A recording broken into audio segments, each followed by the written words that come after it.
Welcome students, this is your fine arts painting theory class.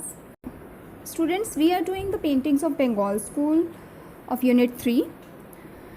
In Bengal School paintings, we have done the Journey's End by Abhinendranath Tagore, Shiva and Sati by Nandalal Bose, Radhika by M.A.R. Chugtai in our previous videos. In today's video, we will do the next painting, Meghadoot by Ram Gopal Vijayvargiya.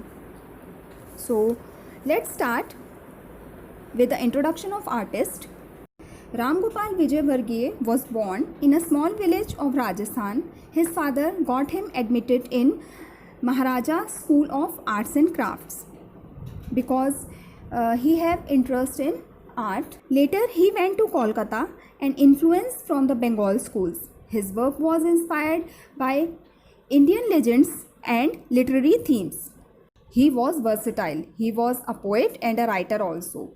He had published poems, stories and books on art in Hindi. So let's start with the painting Meghadoot. This painting Meghadoot, painted by the artist Ram Gopal Vijayvargiya during 1961 to 66. It was done in tempera medium in watercolor wash technique. Now it is in the collection of Lalit Kala Academy, New Delhi. The subject matter of painting is based on Meghadoot series, a lyrical poem composed by Kalidas. In Meghadoot, there are 3 separate series.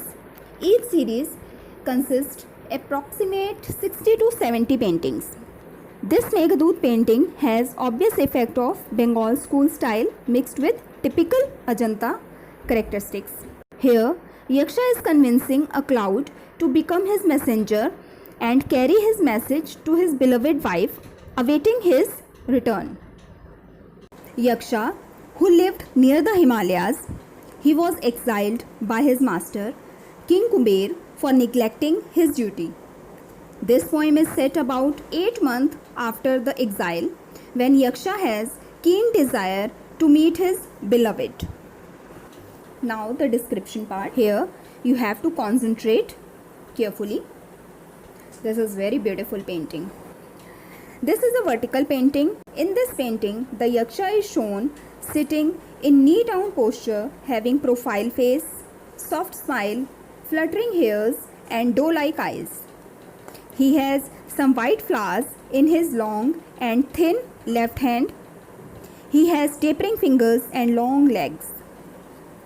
He is sitting on a rock in the forest and shown indulging in writing a love letter on a leaf in the lap of nature.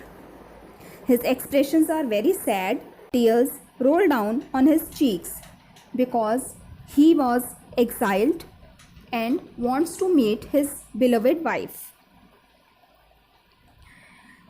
The nature is shown in happy and blissful mood. He is shown wearing traditional dhoti and having a long stole on her left shoulder. There is a garland around his neck and a traditional closed thread called janeu on his right shoulder. His hairs are long and curl upward at the end. In the background, there is a hut and thick forest is also shown. You can see in the background between the trees a brown color hut is shown. Trees are shown in green and yellow colors. The trunk of trees is painted in light green and dark brown color. Few birds are flying upward in the sky and some stars are also shown. Sky is shown in dark blue color. Waterfall is also shown near the Yaksha. The cottony clouds full of rainwater are shown floating very close to Yaksha, as they were also eager to take the message from Yaksha. Here clouds are depicting in very special manner which looks natural and attractive. In this painting, artist has used different shades of colors. The colors are soft and light, giving the painting a fine glow. So we can say that the painting has excellent coordination of colors. Lines are sharp with tonal variations. if you will look at the lines carefully, you can see the light and dark tones in the lines also, means tonal variation you can see in the lines. So this is the description of the painting Meghdut. Thank you.